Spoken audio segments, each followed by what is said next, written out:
Have you ever felt stuck, lost, or just a little bit bored? Maybe wondering if there's more to life than spending half your time checking your phone and otherwise living your day-to-day and perhaps playing it smaller than you could? Well, if you have wondered about that, you're not alone. The urge to break out, to chase adventure maybe, or simply find some meaning amid the chaos, that is a sign that you would perhaps like some challenge in your life in some way. After all, the growth mindset is all about embracing challenges instead of shying away from them. Today, I thought we would look back at an episode I recorded 5 years ago with my second cousin, Tom Davies, who is better known as GeoWizard on YouTube. At the time, his fame was really just breaking, but now he has almost 1.5 million subscribers who follow his adventures crossing countries in straight lines, crossing cities without using roads, or guessing where something is on the planet based on a single image. Which is certainly one way to make a living, it turns out. But it wasn't always like this for Tom, and his career beforehand consisted of working in bars or being a delivery driver, and he had some real mental health challenges in life and a lot of struggle with finding himself. But he did take a lot of risks, and he found his way out by taking on challenges all around him. So, hello and welcome to the Growth Mindset Psychology podcast, where we learn about the science of self-improvement and the philosophy of a life well lived.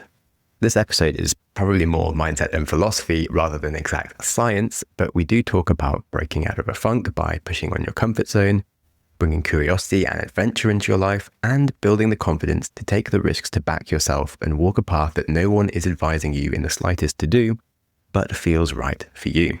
Do stay with us for this conversation with Tom Davies, aka GeoWizard. So Tom, in the years before the channel kicked off and you became a phenomenon in your microcosm of the internet, what were you doing that led you there? Just to put in perspective, like the challenges and mindsets going on that people maybe don't usually recognize. Well, in the years leading up to when I did this mission across Wales, which kind of propelled me, I wasn't really doing a lot with my life, to be honest. From the age of kind of 18 to that point, I kind of frittered a lot of years away. I had like a string of jobs, not mundane jobs, I wouldn't say, because a job's a job, but I was working in supermarkets and behind bars and stuff, and just hoping that one day I would have success in some form or another, music or adventure or something like that. And then I started doing the GeoGuessr stuff, and that kind of was trundling along, doing all right. And then, the Wales thing just kind of took off, really.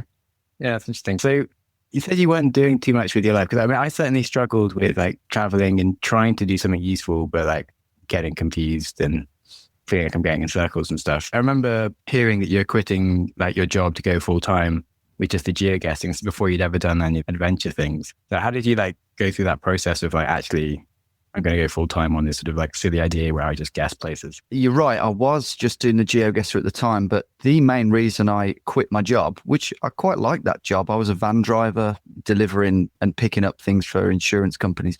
So I was driving all around the country and I liked that job, but I quit it because I had so much editing to do for the mission across Wales. I'd filmed it 3 months prior and it was such a mammoth task and I was just finding no time to do it, that I was just like, look, I'm just going to have to quit my job and I'm not sure whether this thing will be a success. So I'm kind of taking a gamble, but if it isn't a success, then I can always go and get another job afterwards if the YouTube doesn't earn me quite as much money as I was hoping. But it was a success and I've been able just about to live off it. It was a lot of work, because it was kind of my first big editing job as well, even though I'm not an editor. Yeah, sort of. You've got like a lot of jokes and like some like fluff and things, but it is actually really well put together. It's constantly telling a story and you bought into like what's going to happen next with Tom, and like, it's just really funny. And it's not just sort of, as in you watch some videos of people just stick stuff together and you're like, well, okay, you did cool, but like, it's sort of hard to watch, whereas you made it very easy to watch, which is why it's sort of successful. Yeah, I think I took great care. I went a bit mad with it, really. I'm a big perfectionist with anything that I do. And I've got like hours of footage per day, like 4 hours of footage per day. And I want to keep a lot of that, but you got to kind of keep people hooked. It's tough. You have got to be ruthless sometimes, unfortunately. And you learn to, even if you're a bit perfectionisty and OCD, you learn to just get used to that. Well, I guess it would be nice to backtrack a bit. So how did you first get to like the 60,000 from like nor never done a YouTube video to there? Because that's like not an easy task. I was lucky or opportunistic, a bit of both, in discovering that there weren't that many GeoGuessr videos online. There were, but I couldn't find one that was like a speed run. You're going back to about 2014 now. So GeoGuessr had only been going maybe 2 years. And in those days where I was sort of wasting my days away, I would play a lot of GeoGuessr, and I became a bit obsessed with getting a perfect score on the world version in as fast a time as I could. And so I was like, I had a look on YouTube and I couldn't find anyone who had done it in a good time. I think someone had done it in like 3 hours or something. And I was like, okay, here's an opportunity. Maybe I can test to see how many views I could get and maybe gauge it and see if I could keep it going, make a bit of dough whilst doing something I love. And it worked. I got a perfect score in the UK in like 20 minutes or something. And then I did a world one, few views trickling in. And then one day, boom, someone shared it on Reddit, and it had hundreds of thousands of views. So I was lucky in that sense. I didn't have to work too hard for my fan base to grow. Yeah, that's really cool. You think that you would have, in hindsight, kind of gone for trying to share it on places like Reddit and sort of game things yourself? Or was it kind of like a good test to just not bother doing that and see if it kind of can go viral because it's just interesting and useful for some people out there? I've never considered why I didn't share it. I guess, yeah, you're right. It was probably a case of, let's see if someone else shares it subliminally. I'd never thought to share it. Yeah. Have you since tried sharing other things and kind of creating more audience? No, not really. Yeah. Really. People shared the straight line mission on Reddit, and that did wonders for it as well. I let things share themselves. Yeah, nice. Well, I mean, it's a sign that you should just be like working on making stuff that's so good that it's shareable, rather than I think you should be like, asking people to watch or pay attention to you. You should be like so good that people best pay attention anyway. So good they can't ignore you kind of philosophy. If people aren't watching and it's just not good enough, and then you can ignore all your marketing. Interesting. And then, so after you got like those first few 100K, you're just like, oh, so there's an audience and I really like geoguessing, so I'm just going to carry on recording every time I play and just upload Yeah, it. man. Yeah, I was enjoying that. I was just kind of doing it on the side. When I did that ski season, I stopped doing it for like 6 months, which my fans were kind of bummed about. And then I continued when I got back, and it went from strength to strength, really. But by that point, I was really itching to do an adventure as well and start making the channel. I always had this vision of like, well, maybe I can expand into other things, mischievous adventures.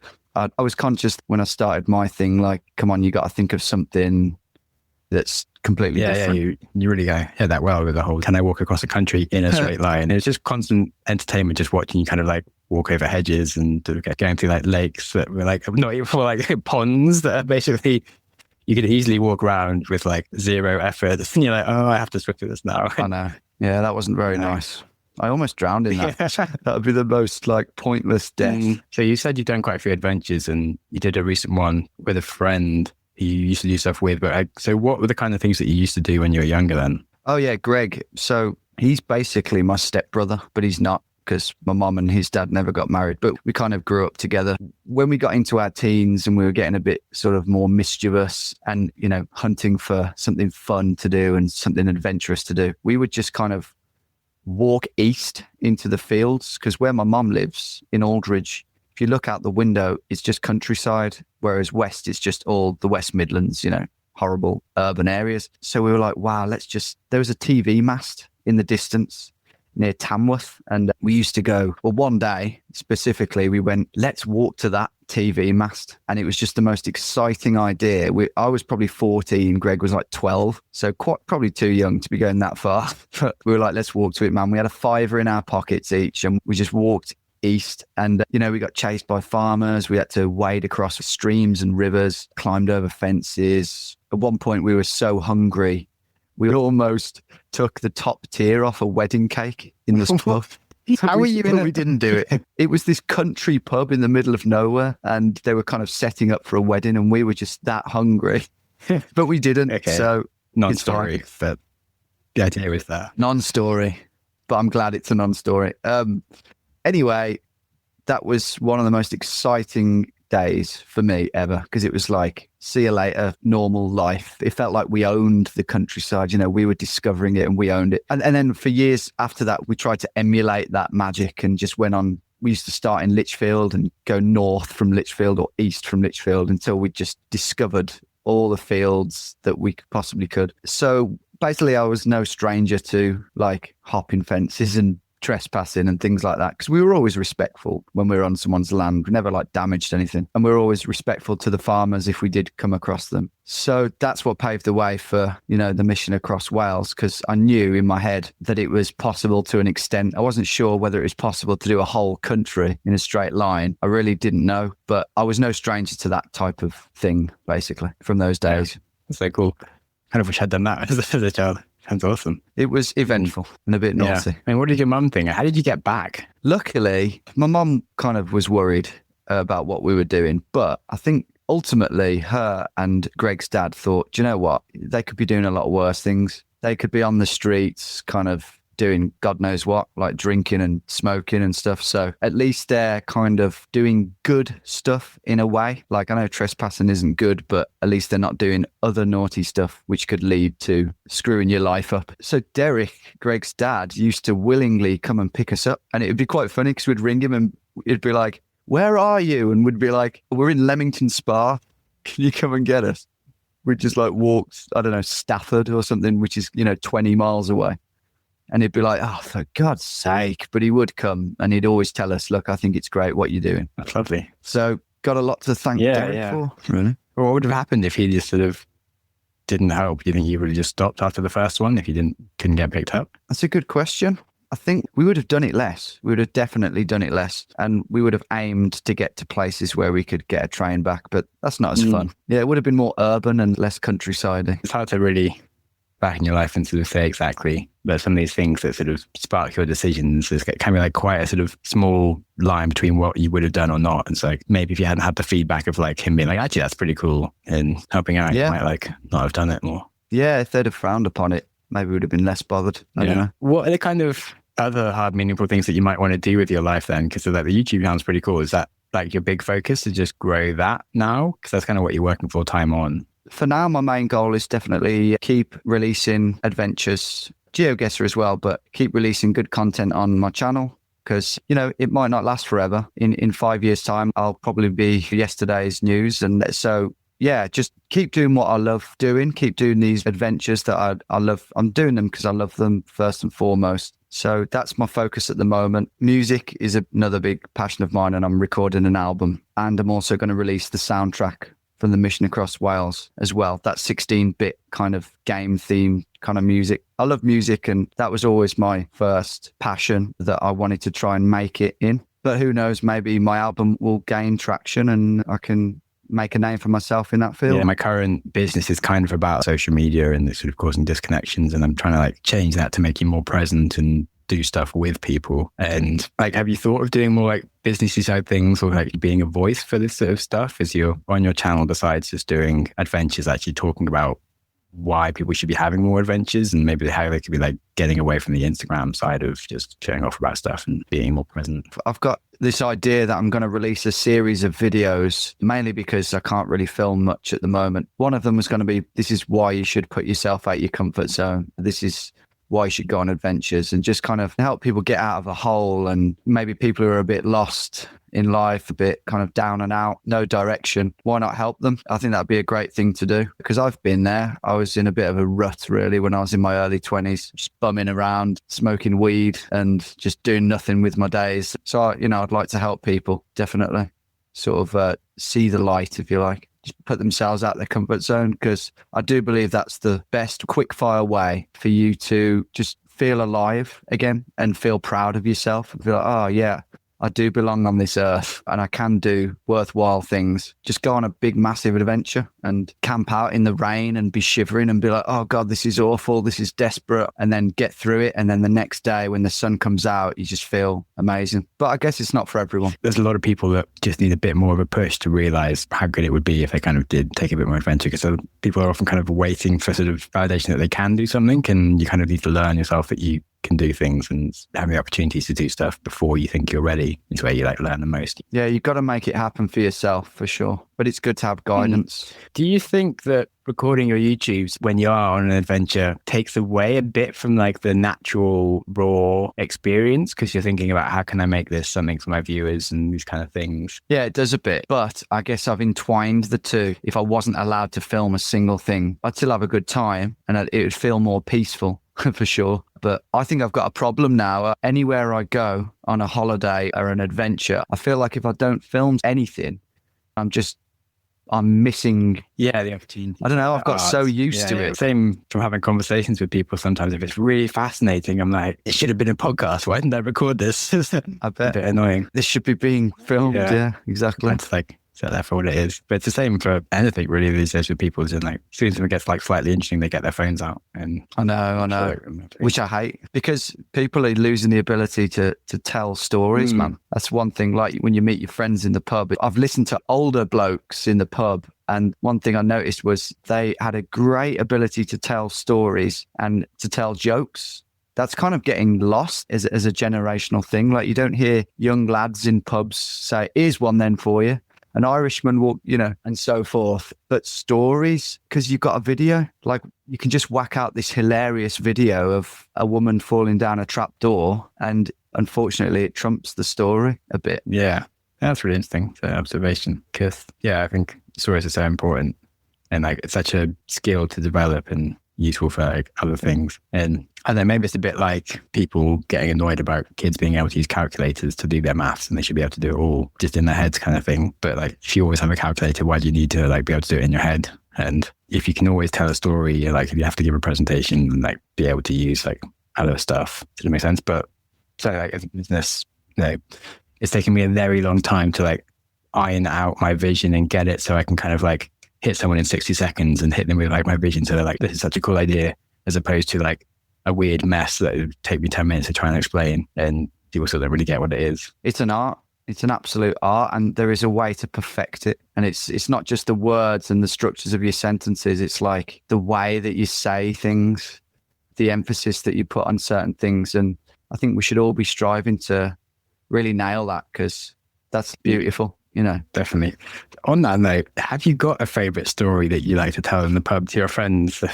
Oh man, Sam, you put me on the spot there. I don't know. There are a few. The funniest thing I ever saw, I think, was my mate Dixon. We were in Sutton Park, which is a big park in the West Midlands, lovely place. And there was about 10 of us and we were about 14, 15 and we were just exploring Sutton Park. It was someone's birthday and one of us went for a piss in the bush and the rest of us ran away from him down this path and, through the ferns in the forest. And Dixon, he was a bit clumsy.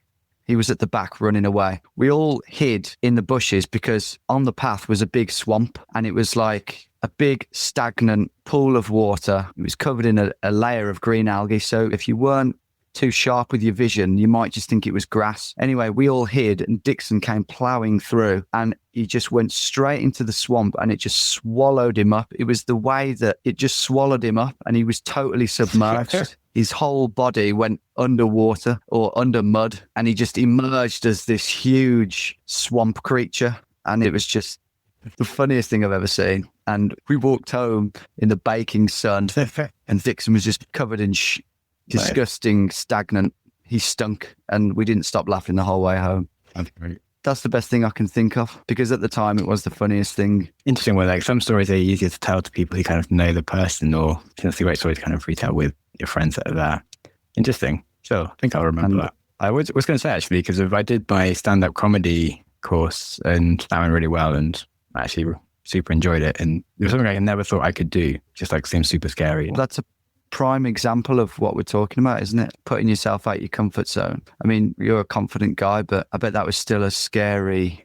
I want to do some collabs on my channel when everything gets back to normal, sort of adventures, like this one idea where it's like there's a pub in the middle and you both have to spin the compass and you go to a point on this circle that surrounds the pub and you both have to like mission your way to the pub through the fields as quick as you can. That's just one idea. I mean, but you want to try and collaborate with other adventurous YouTubers and just to see how they fare at some of these things. Yeah, I think there's some interesting ones you can do in terms of different transports, and or kind of like some like the Top Gear ones where they just get like a different car, or like Richard Hammond will be like parachuting and the other one will be like a car trying to go like 2 miles from like this top of this hill or something. And I don't know how that would work. Yeah.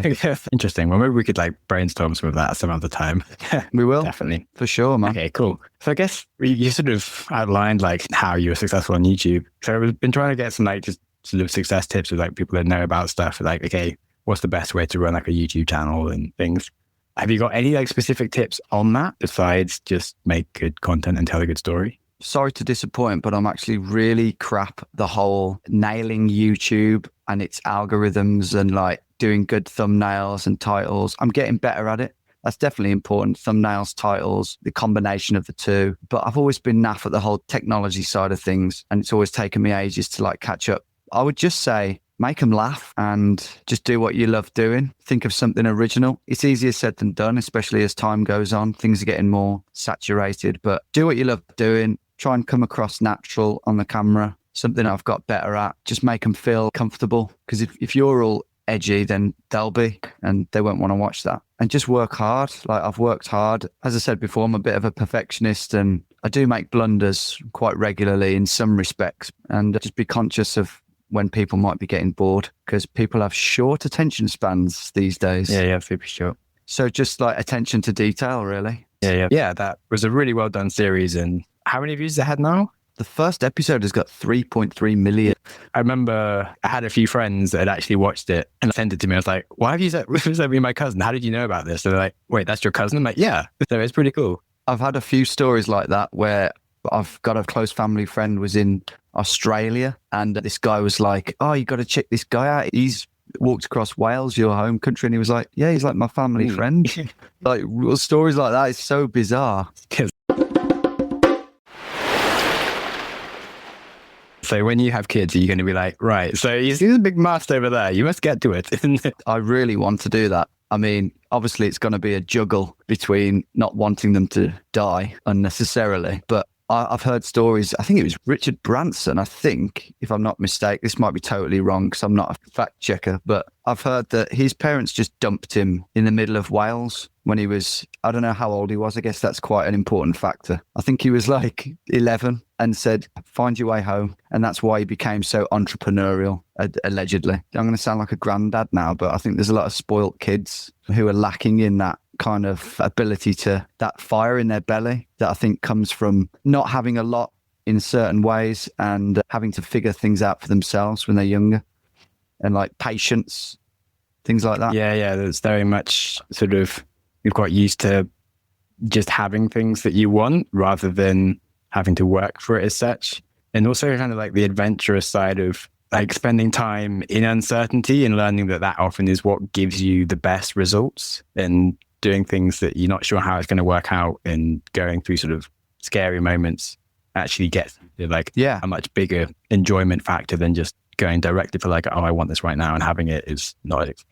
And having it, it's like, definitely. I mean, it's the journey, isn't it? It's the reward factor. So to answer your question, I've got this like idea in my head that I'm going to sort of get my kids, if and when I have them, to do these little challenges and try and make them entrepreneurial and try and make them fall in love with adventure and life, and not letting them have a phone. Yeah, big time. Till they're like 16.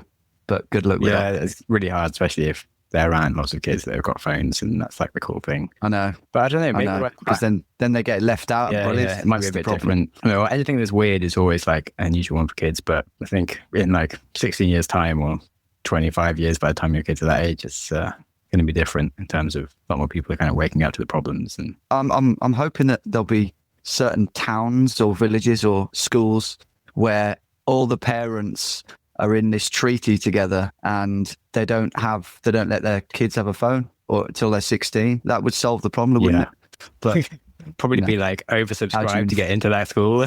Best marketing tactic ever for any school, I think. Maybe we should start a school. Yeah, but that could happen. Yeah, I can see that happening. There'll be a lot of oddballs. That's interesting. There'll be a lot of oddballs there. So how have you, I mean, you've only just got WhatsApp, but so you've generally just never use your phone a lot, or?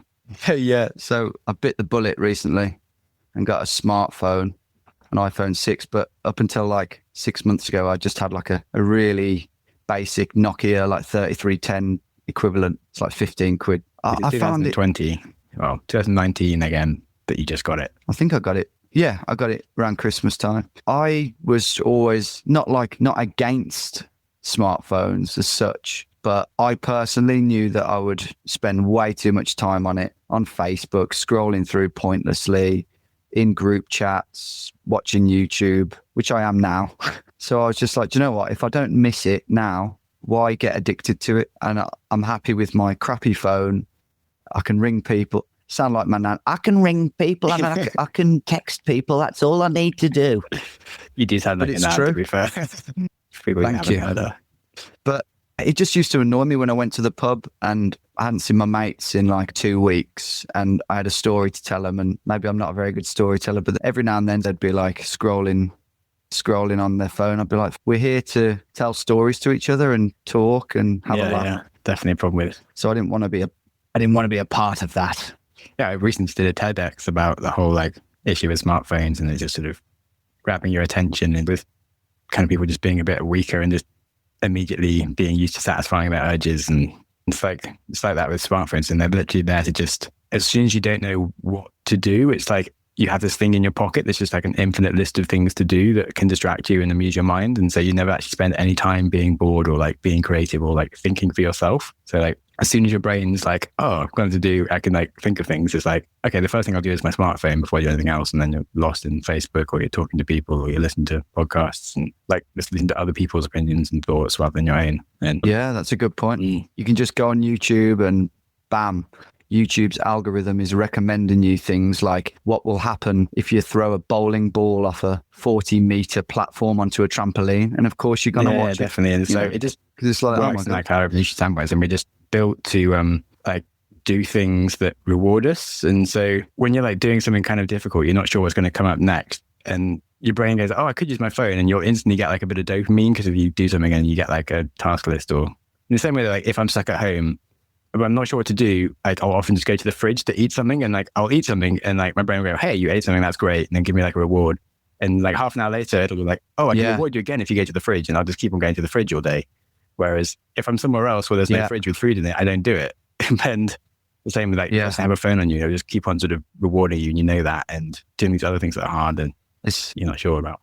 It's very true, mate. And we're 29. I do wonder and kind of in horror at what it does to it. If you're doing that from the age of, I don't know, 9, you know, bloody hell. Your teenage years are so crucial for your development. And I'm so blessed that I got to, I mean, we had MSN, but I'm so happy that I spent my teen years without that stuff out there. Yeah, without that stuff out there, trying to pull girls and trying to make people laugh, and definitely. And that it wasn't on a screen. Yeah, I do feel like social media is sort of, it's like the worst parts of being a teenager, like concentrated. So like, you know, like all like kind of the validation and seeking of attention and stuff. It's like, it's all about that. It's all about like you trying to like be cool and just show off about your life. It's got none of the good parts of just sharing experiences with people, actually doing stuff together and like being in real time, having a conversation. So you don't actually make friends on social media ever.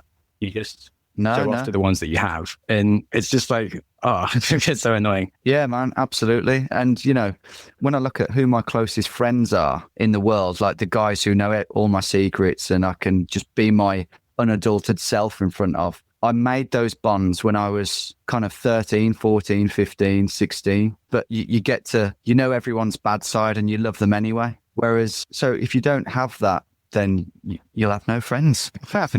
The great future for anyone, for the younger people. Only worrying. Yeah, it's a shame. But it is weird how like quickly, I mean, you've only just got a smartphone, so it's not the same, but I mean, the last 10 years of my life, I've had a smartphone. But before university, like I went around America and drove around it with like a compass. And like now it sort of just seems weird to not even have like a sat nav or a phone that will just tell you where to go and do everything, and just how you lose that skill so quickly that you didn't realize. But if I'd grown up with those things, like I'd never even realized that I could even get somewhere without having a phone on me. Kind of, it's literally like an extension of yourself. Like you don't feel complete without a phone. I don't know if you've noticed this yet, but like it's a common recognized fact that like if a human sort of forgets their phone and like is on the tube, like going to work or something, they'll literally get off the tube and like go back and get it because of like, they just don't feel right. Like they can't do their day without their phone and you don't feel complete. And yeah, as you say, like maps and all those tools, but also they feel like they're connected to all the people they know through like social media and like, oh God, I'm missing out on things. And it is a shame because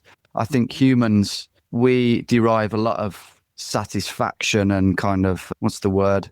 We feel kind of at one with ourselves when we complete challenges and things that are hard to work out. And if we've got this thing to think for us, you're just going to end up devoid of that element of like, you're not going to be proud of yourself really because you haven't worked anything out. Achievement and things. Sort of. That's it. Yeah. Have you heard of the book Amusing Ourselves to Death? It's about like the future of humans and how like you're just going to like slowly descend into more and more kind of just entertainment and not like really looking into like the long term of things. And if you think that's a great title. There's like a theoretical idea of like if we had like a super intelligent AI and we gave it the goal of just making humans happy, like what it would end up doing is kind of planting something into our brain that just like stimulates us to just feel like ecstasy the whole time. So you just be like sat there lying just in ecstasy.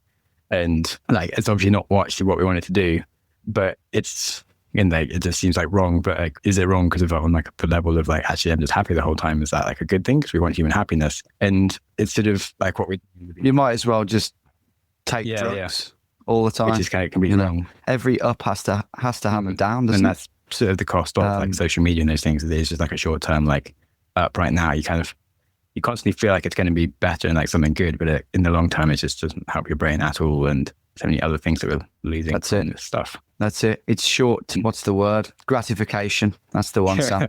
Yeah, short-term gratification. It's like the same reason you would have a McDonald's or a beer or a spliff or all the naughty things you can think of. It's fine in moderation, but it's when you get addicted to these things and to replace the satisfaction of doing truly hard, meaningful things. Yeah. So we could go on. We could go on. Have you got any life tips around things besides, I mean, we think about adventure a lot and pushing your boundaries, or anything that you kind of, if you were to impart wisdom upon people, this would be the one thing they should know?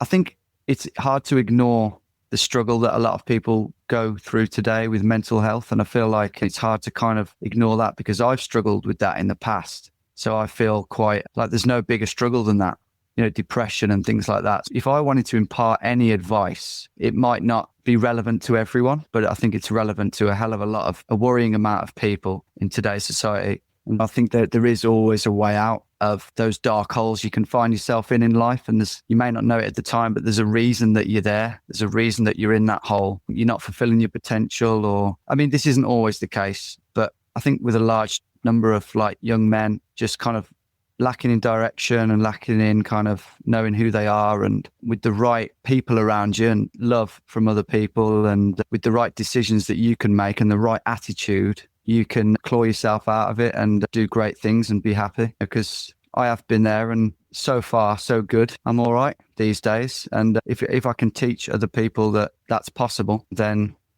that's what I'll do. I think that's a very valuable thing. Cool. That's a really deep and useful thing to be learning. So it's a really hard one when it feels like there is no way out. It seems very like all encompassing and you can't imagine what it is. But I guess that's kind of one of the things that you do sort of learn from travel, to speak back to our earlier conversations of sometimes things just go completely wrong and you have no idea how it's going to work out. But after you kind of have these moments where you're like, I think we're going to die, or things going to go so wrong, and then it does work out, you do get out of the situation, you kind of end up getting home and like everything's fine. You start to get a bit more faith and you understand that things are just temporary, and you can almost enjoy the moment for what it is, of like, wow, this is this time which I'll tell as a story, and you kind of almost enjoy the fact that things are so, and it's kind of cool. You can ride it out. If you're consciousness is really important. I mean, I'm no spiritual guru yet. The beard's got a few inches to grow yet, but I've definitely learned over the years, very recently really, that being conscious is your ticket out of some really sticky holes in life. I think part of the reason I was depressed when I was kind of sort of 18, 19 was like, I just assumed that this is me, this is who I am, and like I'm destined for this. And then when you think like that, you just spiral down, and those negative thoughts just continue. But if you're conscious of why you might be feeling that way, and that your emotions are linked to your actions and your feelings and your thoughts, then that's your ticket out. And yeah, it comes with experience, I guess, in life. Yeah, definitely. Didn't realize, because we sort of alluded to sort of having a hard time earlier in really, and realized it would have been quite so bad. Shouldn't feel a bit like I should have known. At one point, yeah. No, because I haven't talked about it with my parents. Yeah. So. Well, but yeah, to be fair, I tend to not tell my mum these kind of things just because like she worries more. Yeah, probably man, not the thing that she's going to go and tell the rest of the family about anyway. Like, oh, so yeah, exactly. And you know, I don't like talking about it because I don't like making a big deal out of it. Really. Yeah, no, I've never been one for like the attention and these kind of things. It seems to make things worse. Because you've got to offload it to someone. Yeah. But then that's sort of one of the problems of perhaps like as a guy, you kind of feel like you should be like perfect and that you shouldn't have these problems. You shouldn't be talking about your feelings and these kind of things. But it's often very useful to learn how to do that better. But so how did you, besides having the faith that things would get better, how did you actually get out of your problems? I think it happened over a long period. I had it quite bad, and then I just sort of like dusted myself off one day and got a job. That was the first job I got, working behind a bar at the Toby Carvery. And I think it's funny because I wasn't even conscious at the time that I was doing it, but I must have made a conscious decision to go in there and be really nice to everyone and just make the best impression possible. Just be really chatty and really exuberant, really nice, because I just figured that's going to put me in good stead. And that's the positive way to approach life. And maybe that will come back to me. Maybe I'll get that back and I'll be happy again. But it still went on. Still struggled with it for a few years. Then one day I just realized, I think I was about 23, 24. I realized that it was just this pattern in my head, and that I kind of just captured it there and was like, that's it. It's just come about there. I just noticed it. And I somehow managed to nip them in the bud, and touch wood, I've been able to do that since, just nip those negative patterns in the bud. And that was without ever going to a doctor or anything. I decided that was not the way to go. And then from there, just making decisions like not doing drugs. I've got Verity now. May well have slipped back into some kind of hole without her. She's like a real rock in my life. And yeah, I think that helps, having a companion. Definitely as you get older and older. I think I can do with one of those in life. Maybe that's your number one goal. Yeah, I did go through the phase of being like, you should probably focus on this more, because I'm quite happy in my own company, and you kind of learn to maintain yourself and do interesting things. So it's not like at any one point in time it seems like a major issue, but then sort of if you think about your big life, it's like, well, actually, if I could be sharing all of this with someone, that would be so awesome. And it should probably be like my biggest priority. But at any one point in time, it's not like, oh God, I haven't got a girlfriend right now, I need to cry. Yeah. And you shouldn't worry about it too much. You should let it happen, I guess. But I wouldn't want to grow old without a companion, or ultimately without kids. I think that's going to be an important thing that's going to keep me happy. I mean, everyone's different. Some people just don't want kids, but I think it's quite sad these days. A lot of people don't think they want kids, and then they get to like the late 30s, especially women who have got more of body clock in that sense. And then they get into their 40s and they're like, oh, actually, I'm going to die alone. I'm going to be kind of lonely now. I think you've just got to dive into it, you know, much like a lot of things that scare you. Dive into it and see what happens. Get up the duff. Yes. Well, on that note, boom. Terrible advice. Yeah. The worst advice. No, that's cool. The last few questions that I have are, what is one of your earliest memories? I do have memories of when I lived in Oxford, and I moved from there when I was 3. If you want my earliest memory, it's me throwing the cement mixer off the back of a toy lorry over next door's fence in Oxford. So I would have been 3. So that's my, I don't remember anything else from that garden. So that's my earliest. Do you know memory, why you were doing this? Just to annoy someone, or? I think I just had it with this toy, and I was just like, do you know what? Mix off. Wow. There we go. I don't know. It's kind of funny, the weird stuff we remember. I know. It's mad, isn't it? Cool. Glad I asked. What's a recent kind thing that just sort of made you go, oh, that's really nice? I know there's ones. Jerry, this guy who let us sleep in his camper van, even though we were two smelly blokes walking down the road, and he knew it was about to rain. And he was like, you can sleep in my camper van if you want. I mean, that's so generous. Like, not many people that I've met would do that. Yeah, there was quite a few in that trip, people just going out of their way for us. And I've got a theory that it's people who don't live in cities more likely to be super generous, people who have more of a traditional lifestyle, because they've only got sort of a handful of people that they see from a day-to-day basis, and they're constantly helping each other out and doing things for each other. You're much more used to just being nice to people. And like in cities, you're just used to ignoring people. Yeah, which makes sense because everyone's just trying to like make ends meet and just get their shopping, go to work. I'm practically sort of try and make friends with everyone that you meet. That's just like city life, isn't it? True. Well, that's a whole other conversation that we don't have time for right now, but thank God. No. Yeah, no. Anyway, we've had some good chats. Yeah. So it's been interesting. Great to finally make time to actually have a conversation with you. Yeah. Don't know when we did a very deep conversation. Yeah. It's been fascinating. Well, it's been great, man. Really enjoyed it. Thanks so much. All right. I hope you enjoyed that peer back into the past as much as I have. And it's definitely crazy to hear him talking about things in the future that he has now done, because yes, he has released 2 albums and he's had a baby. And he did mention in the interview that maybe in 5 years' time, he might be yesterday's news. But so far, he seems to be doing okay, which I'm happy to say. It was interesting reflecting on the conversation as a creator myself and to consider how much of a mutant he is on YouTube, which I'll explain. Like, he does literally the opposite of basically every other YouTuber. His videos are an hour long. He films in a square format and he plays like the same music repeatedly, which is music he wrote himself. His thumbnails and titles have improved a little since the conversation 5 years ago, but I wouldn't say they are in any way optimized or clickbaity like so many of the channels. And he still does all the editing himself rather than scaling into a giant production outfit. Yet despite all of that, for his size as a creator, he has like a crazy loyal fan base with 17,000 members in a community started just to talk about him on Reddit. He has 7,000 paying Patreon members who just like pay him to go on adventures. So he has somehow created a world that people really like by just being different to everyone else out there and more true to himself. And I think there's a lot to be said for doing things differently rather than trying to play the same game that everyone else is playing and optimizing to compete to be the same as like Mr. Beast, etc., versus playing a different game on your own terms where you can focus on the things that matter to you, which I think is just a great piece of life advice to anyone. I also certainly agree with his general message that we spoke about, that we should all probably spend more time outdoors and talking to people and telling stories and less time on our phones. Then, of course, where possible, look for ways to push yourself outside of your normal comfort zone, which, of course, will be different challenges for all of us, but worth investigating. And I do think there's something universal about taking on challenges like hiking and marathons, etc., in the outdoors that will help just build a little bit of resilience in the rest of your life. So, growth mindset tip there for you. Another unexpected take home for me, re-listening to this, was how strangely relevant his story feels to mine. Like, he started his channel based on wanting to make something that wasn't out there, and he got it to some success with his geoguessing videos to the point where he was going full time on it.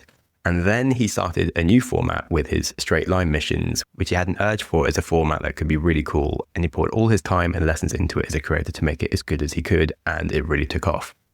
On my side, I started this channel, Growth Mindset, as something that I wanted in the world back when there was 0 growth mindset podcasts out there. I was just following my interests. Over time, it's built up and I have been able to take it full time, which has been crazy. And now, reflecting on my lessons as a creator, I've launched a new podcast with a new format where I'm walking a straight line through history. And I definitely find myself just losing months of time in trying to write and edit those episodes. And I also make all the music for it. And just some strange parallels for me that I wasn't expecting to see. Yes, of course, I don't yet have 1.5 million subscribers to the new show, but it has been featured on Apple Podcast a lot and is growing faster than anything I've ever worked on. So it's certainly exciting. Yes, I know you've probably heard me talk about it 1 million times already, but I do have a new show called How to Change the World, about the history of innovation. And I do bet that you will find it fascinating if you haven't given it a try already. If you would like to talk to me and get some free coaching, you have until the end of September to apply to the competition to work with me for free by simply just taking a screenshot or by simply emailing me the fact that you have been listening to my new show. That's literally all you need to do. Okay, on that, if you like this episode and you have a friend who needs to get out more, or who watches YouTube videos of blokes walking across countries in straight lines, then do send them this episode, as it's how we grow. And on that, have a great day. Thank you so much for listening. Go you! Your consistency to reach the end of an episode is legendary. My hero! If you have any ideas or feedback for the show, I'm always interested to hear from you. You're the best! Studies show we need time for information to sink in, so I'm going to give you a 5-second pause. Silence. To reflect on one idea from the show before you jump back into your busy life. Ready and go.